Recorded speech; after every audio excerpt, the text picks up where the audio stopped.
Lepas dah bunuh budak lelaki tadi, dia lari dan balik ke apartmen dia. Dan tak lama lepas tu, barulah pihak polis ni jumpa dengan mayat budak lelaki tadi.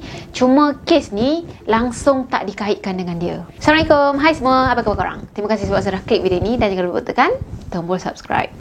Kembali lagi bersama saya AA berbagi info dan kisah menarik. Oh, sebelum tu jangan lupa tekan tombol subscribe, tekan loncengnya juga.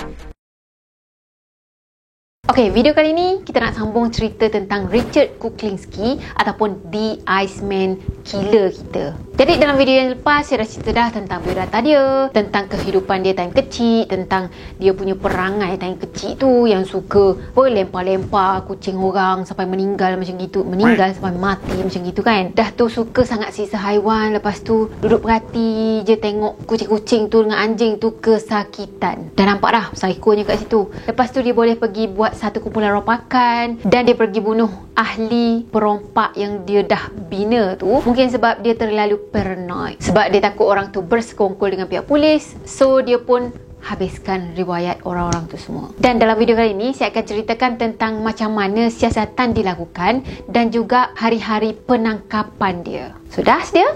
Jom kita mula. Siasatan dan penangkapan. Pada 6 Jun 1984, Richard ni diisytiharkan bankrupt. Katanya aset dia time tu tinggal $300 je. Dan time tu sebenarnya dia dah di-aim oleh salah seorang pegawai penyiasat polis yang ada dekat New Jersey tu. Dan nama pegawai ni adalah Pat Kane. Jadi dekat sini sebenarnya ada seorang pemberi maklumat kepada si Kane tadi. So time tu dia macam menghubungkan kes kecurian yang dah berlaku dekat New Jersey masa tu. So dia pun sambungkanlah dot tu semua, dan last kali dot tu semua meluru ke arah Richard Kuklinski. Dan dalam masa yang sama juga sebenarnya ada berlaku 5 pembunuhan, dan bila disambung dot pembunuhan tu pun ke arah orang yang sama juga, Richard Kuklinski. Sebab katanya memang si Richard ni lah orang yang terakhir yang direportkan berada dengan mangsa-mangsa yang meninggal tu. Kiranya mangsa-mangsa tu semua lepas jumpa je dengan Richard ni terus mati, tak dapat nak dihubungi, hilang, gaib macam tu je. Jadi time tu sebenarnya pihak polis ni buat satu operasi yang dinamakan sebagai Operasi Iceman. So dia orang gabungkan pegawai penguat kuasa undang-undang antara pejabat peguam negara New Jersey dan Biro Alkohol, Tembakau dan juga senjata api. Jadi senjata api terlibat juga dekat sini sebab katanya ada penjualan senjata api yang melibatkan Richard. So ada seorang ejen khas yang namanya Dominic Polifron. Katanya dia dah siasat kes Iceman ni selama 18 bulan. Kiranya daripada tahun 1985 lagi. Katanya time tu dia bekerjasama dengan Phil Solmin, iaitu salah seorang kawan lama si Richard. Kiranya geng-geng jenayah dia yang zaman-zaman dulu lah. So Phil tadilah yang jadi orang tengah untuk kenalkan Richard dengan ejen tu. Jadi masa tu ejen Dominic Polifron dia menyamar sebagai Dominic Provenzano. Dia tukar sikit nama dia kan. Jadi identiti yang dia gunakan masa tu adalah dia merupakan seorang ahli mafia yang nak beli senjata api daripada Richard. So dah diberi peluang untuk berjumpa tadi, dia orang pun berjumpa lah kan. Dah berjumpa tu macam borak-borak lah, macam biasa lah kan. Time borak tu semua perborakan suka hati. Time dia orang borak-borak tu sebenarnya semua perbualan dia orang dah dirakam. So Richard ni tak tahulah dia macam bangga ke ataupun macam dia tak sengaja bercerita ke apa. Dia pergi cakap dengan Dominic tu, dengan ejen Dominic tu, yang dia pernah simpan satu mayat dalam peti sejuk selama 2 tahun. Dah tu dia cerita lagi yang dia kalau nak bunuh orang ni dia lebih suka guna racun. Lepas tu dia cakap macam ni, kenapa nak kena sepah-sepah? Kita buat kerja dengan kemas dan tenang je. Kalau orang kita mesti kita akan cakap, alah, relax je lah, cool je, tak payah nak menggelabah macam tu kan. So that's why lah dia lebih suka menggunakan racun. Dalam rakaman tu juga sebenarnya Richard ni ada tanya Dominic yang kalau lah si Dominic ni boleh bekalkan dia dengan cyanida tulin. Kononnya senang lah kalau dia nak bunuh orang lepas ni. Jadi time tu ejen Dominic tu macam dia pancing lagi, nak tahu lagi lebih banyak lah kan apa kegiatan sebenarnya si Richard ni. So dia cakap dia nak upah Richard ni untuk bunuh salah seorang ahli perniagaan kokain, dan orang tu adalah berbangsa Yahudi yang sangat kaya raya.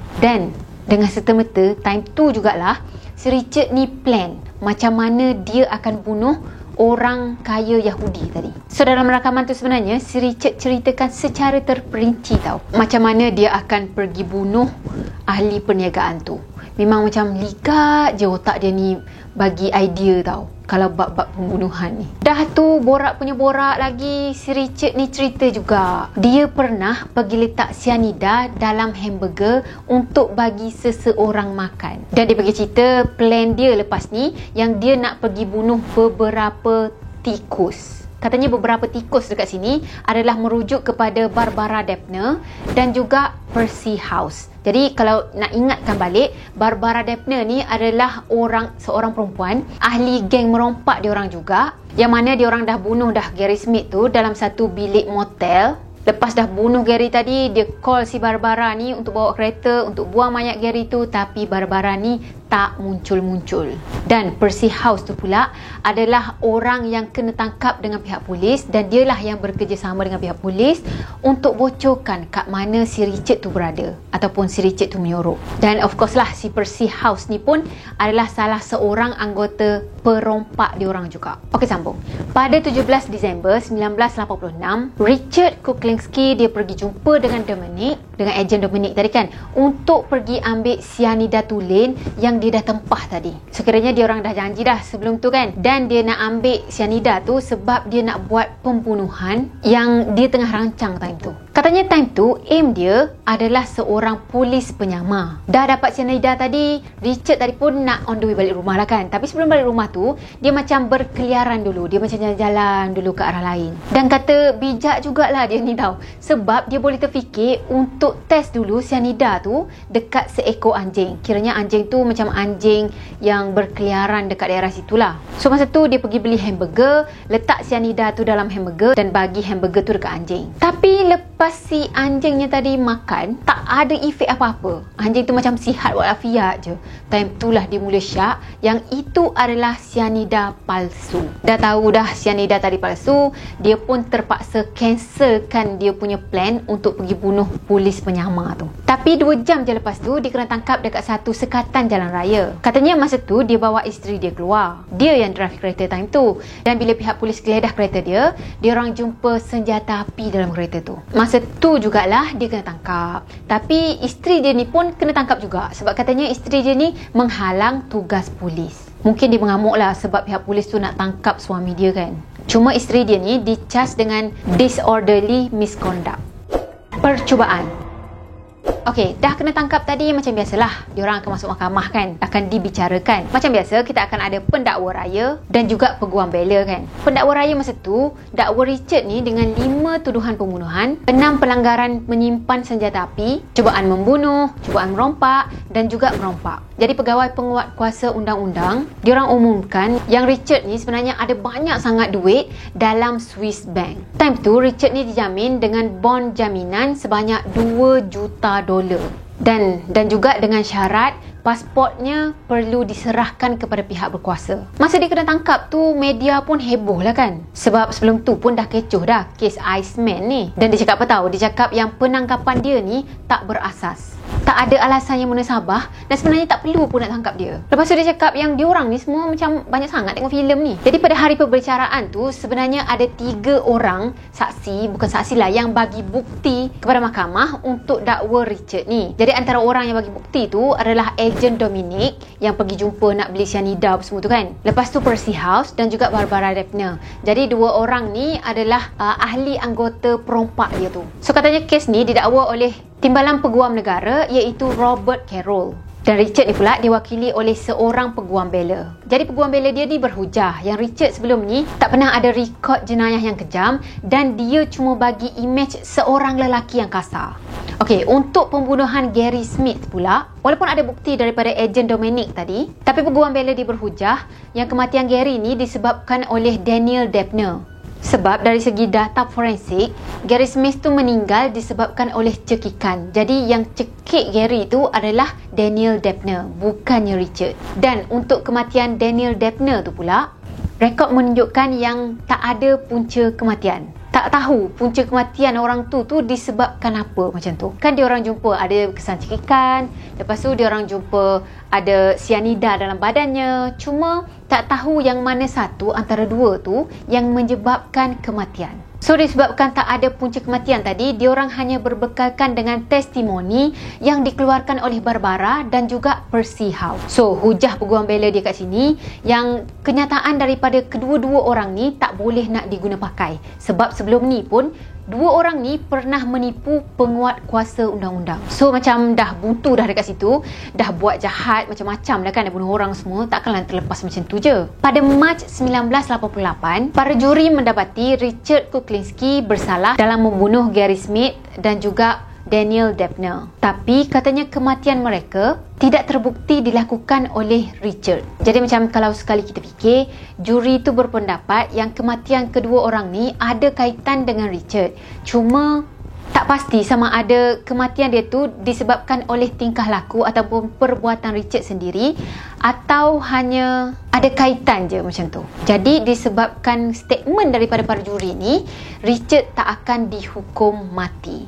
Dan hukuman yang didapat masa tu adalah hukuman minimum sebanyak 60 tahun. So sepanjang dalam penjara tu, pihak berkuasa ni tetap juga berusaha untuk cari gali kok-koklah ada mangsa lain lagi kan. So katanya pihak berkuasa ni pun bagilah tawaran itu, tawaran ini untuk Richard tu buka mulut dan bagi tahu kok-koklah ada mangsa lain selain daripada yang tercatat. Time tu lah dia mengaku yang dia dah bunuh Max Gay dan juga Miliband. Jadi hukuman penjara dia time tu ditambah lagi 2 hukuman penjara seumur hidup. Dan katanya dia perlu jalani hukuman tu secara berturut-turut. Tak lama lepas tu dia mengaku pula yang dia dah bunuh Hoffman. Tapi katanya pendakwa raya tak ambil tindakan apa-apa di atas pengakuan dia tu, sebab kalau ambil tindakan pun macam buat-buat habis duit je. Yelah, dengan hukuman yang dia dah hadap time tu, dia takkan dikeluarkan daripada penjara selepas 111 tahun. Kalau tetap dibicarakan pun, kalau tambah lagi tahunnya pun, macam yelah, sia-sia je lah. Mungkin dia memang dah mati dalam penjara dah time tu. So masa dia dalam penjara tu, sebenarnya ada 3 temu ramah besar yang dia terima. Itu pun lepas isteri dia tu yakinkan dia untuk ambil temu ramah tu, sebab nanti dia orang akan dapat duit dan bolehlah gunakan duit tu untuk keluarga dia orang kan. Dalam temu ramah The Iceman and the Psychiatric, katanya Richard ni ditemu ramah oleh salah seorang ahli psikiatrik forensik yang terkenal, iaitu Dr. Bart Dietz. So temu ramah ni sendiri diorang jalankan pada tahun 2002. Katanya Dr. Park ni percaya yang Richard ni menderita gangguan kepribadian antisosial ditambah dengan gangguan kepribadian paranoid. Tak lama lepas tu, satu-satu dia terima temu ramah dengan orang ni, dengan orang tu, macam tu. Dan dalam temu ramah tu sebenarnya dia dah mengaku dia dah bunuh lebih kurang 100 orang mangsa. Dalam temu ramah yang lain pula, dia cakap dia guna banyak cara untuk bunuh orang. Antaranya dia gunakan pemanah, guna pencungkil ais. Korang tahu kan yang ice pick tu, yang tajam sikit tu kan. Lepas tu dia buat macam aksi dramatik sikit lah. Dia cakap dia ada bunuh orang menggunakan bom dengan alat kawalan jauh macam tu. Tekan je, kan. Lepas tu dia cakap dia pernah bunuh orang menggunakan senjata api, guna bom tangan dan juga guna racun sianida. Kiranya yang paling dia suka adalah racun sianida ni lah. Dah tu dia cakap yang pembunuhan pertama dia buat masa dia umur 14 tahun. Lepas tu dia cakap yang dia pergi bunuh orang-orang gelandangan ni sebagai latihan untuk membunuh. Dia pergi berlatih dengan membunuh orang-orang tepi jalan. Pada tahun 2006 pula, ada salah seorang polis yang memang terlibat dengan penangkapan si Richard ni. Namanya adalah Paul Smith. Jadi time tu, Paul ni bertugas sebagai pengawas bahagian jenayah terancang dekat pejabat peguam negara New Jersey. So dia cakap macam ni, saya memeriksa setiap pembunuhan yang Richard ni dakwa dia buat pembunuhan tu, tapi tak ada satu pun yang betul. Pihak berkuasa di seluruh negara tak dapat nak mengesahkan satu kes berdasarkan berita yang diberikan oleh Kuklinski. Jadi mungkin si Richard ni macam, yelah, orang kenal kan dia sebagai The Iceman, macam popular dah. So dia pun sembang pacak lah. Okay, pada tahun 2020, Dominic Polifron dia ada bagi komen. Dia cakap, saya tak percayalah dia dah bunuh beratus-ratus orang. Saya rasa paling tinggi pun dalam 15 orang je.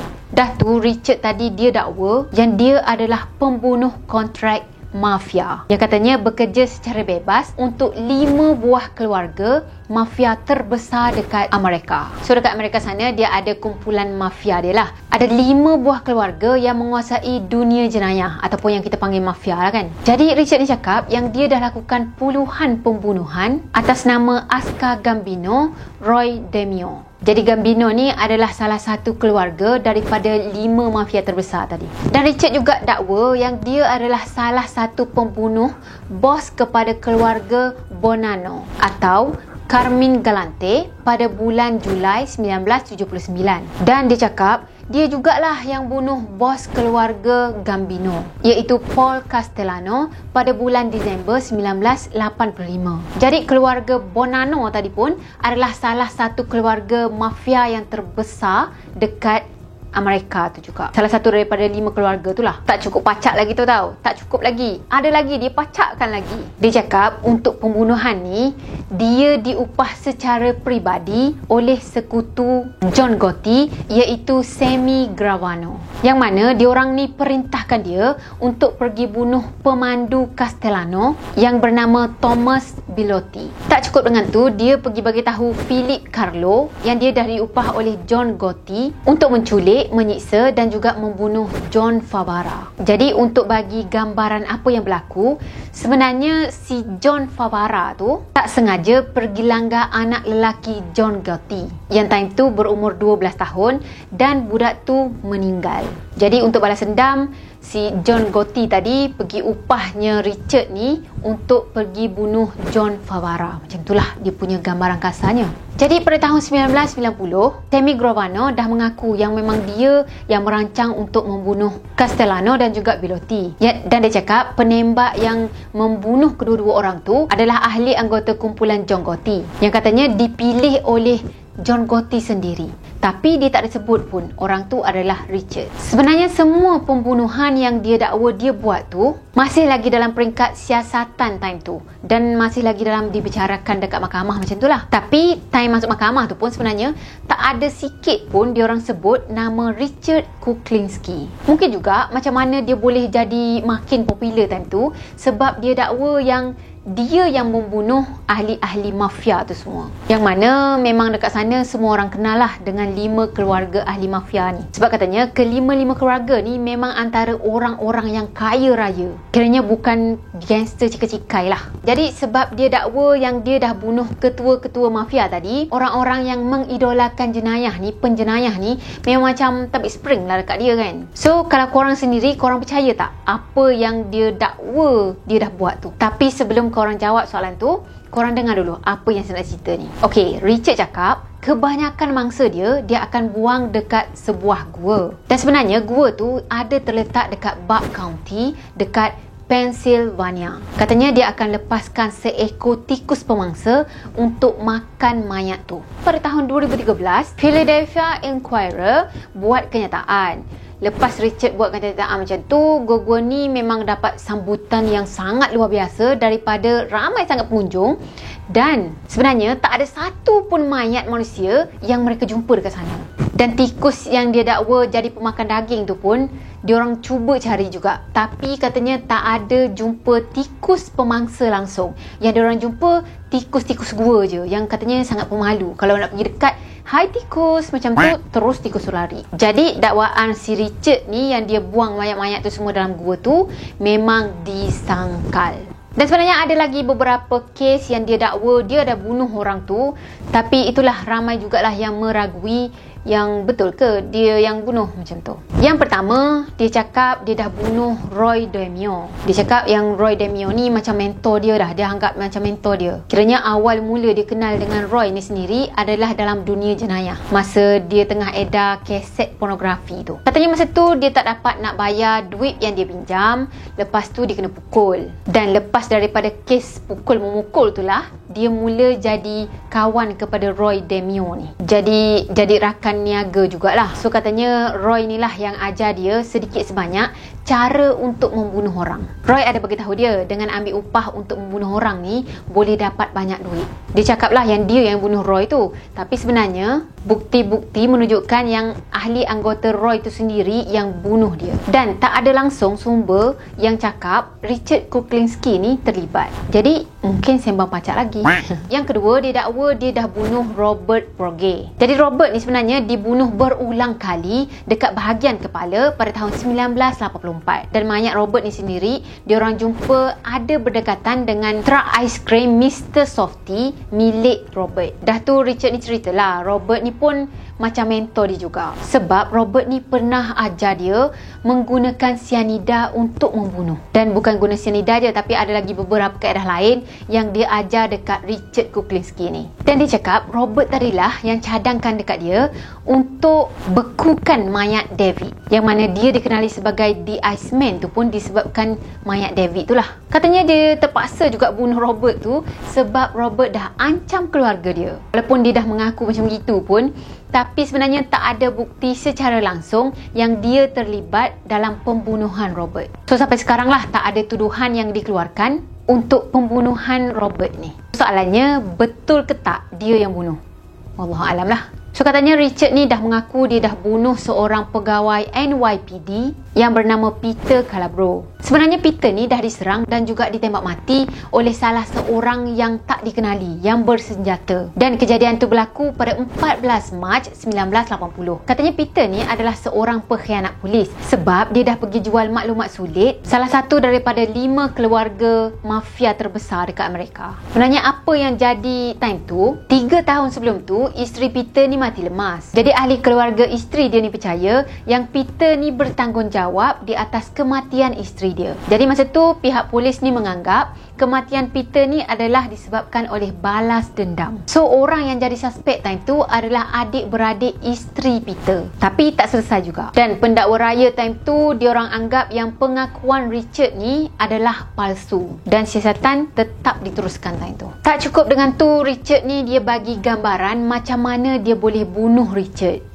Macam mana dia boleh bunuh Peter. Dia cakap dia pergi parking van dekat satu lorong yang sempit. Lepas tu dia pergi berbaring dekat tebing salji yang ada dekat bahagian belakang van dia. Dah tu dia tunggu sampailah Peter tu muncul. Katanya Peter muncul dalam pukul 2 pagi. Nampak je Peter keluar tadi, dia terus tembak kepala Peter dengan senapang yang dah digergaji. Lepas tu dia pergi penggal kepala Peter tadi dan katanya time tu dia tak tahu pun yang Peter ni adalah salah seorang anggota NYPD. Dia cuma ikut arahan daripada Sammy Gravano je. So kononnya Sammy Gravano itulah yang upah dia untuk pergi bunuh Peter tadi. Senjata yang digunakan masa tu pun dia cakap disediakan oleh Sammy tu. Sammy ni pula sebenarnya time tu ada kat dalam penjara. Katanya dia kena penjara 20 tahun time tu disebabkan oleh dadah. Jadi masa pendakwaan kes Peter tadi, bila dah Richard tu macam tarik nama dia kan, so macam dia pun secara tak langsung dia terlibat lah. Jadi time tu dia tak mengaku yang dia dah bunuh Peter. Katanya pada tahun 2003 Richard dijatuhkan hukuman selama 30 tahun lagi,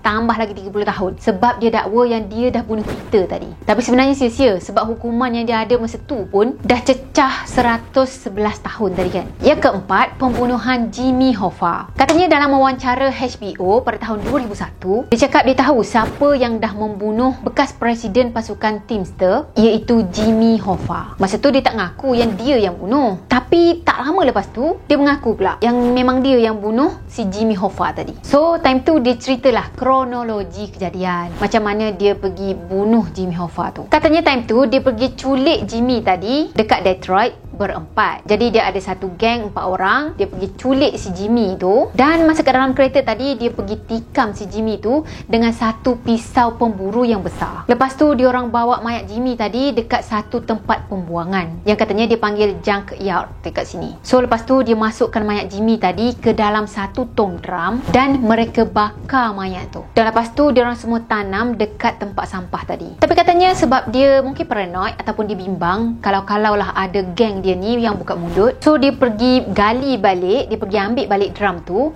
dan dia masukkan ke dalam sebuah kereta. So kereta tu nanti dia pergi kemikkan sampai bentuk kubus. Katanya kereta yang dah dikemikkan tu dia akan hantarkan dekat Jepun untuk buat kereta baru. Jadi kereta yang tadi dia retak sekali dengan ratusan lagi kereta yang lain. Dan lepas dia keluarkan statement tadi, ada wakil polis yang menyiasat kes ni. Katanya dia bawa balik mayat tu daripada Detroit tu ke New Jersey. Dan memang kenyataan daripada Richard ni dianggap sebagai bohong. Katanya ejen yang menyiasat kes Jimmy ni pun dia tak kenal siapa Richard Kuklinski. Maksudnya nama Richard ni memang tak ada langsung dalam senarai suspek dia. Tak tahulah, kot-kot memang bersih gila cara kerja dia kan. Sampaikan tak tinggal kesan langsung. Hebatlah dia ni, macam dia menggambarkan dia seorang yang hebat sebab dia dah pergi bunuh orang-orang besar tau. Kiranya mangsa-mangsa yang mati dekat tangan dia tu bukan orang yang biasa-biasa. Semuanya bos-bos mafia. Pada Oktober 2005, lepas dah 18 tahun dia ada dalam penjara, katanya Richard ni didiagnosis dengan penyakit Kawasaki ataupun lebih dikenali dengan radang saluran darah. So time tu dia dipindahkan ke pusat perubatan St. Francis. Time tu sebenarnya dia pesan dengan doktor dia, kalau dia terkena serangan jantung, tolong hidupkan dia balik. Maksudnya cuba sedaya upaya untuk selamatkan dia. Tapi time tu bekas isteri dia, si Barbara tadi, dia dah sign surat dan minta supaya jangan hidupkan balik. Jadi kalau si Richard ni macam dah meninggal, biarkan meninggal je. Tak adalah menggunakan mesin ke apa ke, gunakan apa benda orang panggil benda lah tu ke, macam gitulah lebih kurang dia punya prosedur. Jadi kalau ada antara kat sini yang menonton ni adalah doktor, tolong komenkan kat bawah supaya macam dah berkonfirmkan betul ke memang macam ni prosedurnya. Daripada pihak saya, wallahualam. Cuma apa yang saya boleh sharekan, mungkin macam orang yang hidup bergantung dengan mesin tu kan ahli keluarganya tu boleh sign surat yang mengatakan do not resuscitate. Jadi untuk melepaskan kebergantungan dengan mesin-mesin tu lah. So sama ada pesakitnya nanti meninggal ataupun sebaliknya, bergantung kepada hayat pesakit tu. Jadi mungkin situasi yang serupa lah yang berlaku dekat sini. Sebab itulah isteri dia cakap jangan hidupkan dia balik kalau dia dah meninggal. Maksudnya kalau dah bunyi tit tu, biar je lah, innalillah lah tu. Cuma macam yang saya cakap tadi, kalau ada antara korang yang lebih faham tentang situasi ni, bolehlah betulkan saya kalau saya silap. Dan komen je lah dekat ruang komen dekat bawah, okay? Jadi akhirnya Richard Kuklinski meninggal dunia pada usia 70 tahun, iaitu pada 5 Mac 2006. Jadi lepas dah meninggal dunia tu, diorang buat bedah siasat dan hasil daripada bedah siasat tu mengatakan yang Richard ni memang dah lama sangat menderita penyakit serangan jantung dan juga phlebitis. The end. Alhamdulillah, habis juga kita. Saya harap korang tak bosan lah dengar cerita pasal Richard Kuklinski the Iceman, yang mana dia dakwa dia adalah seorang pembunuh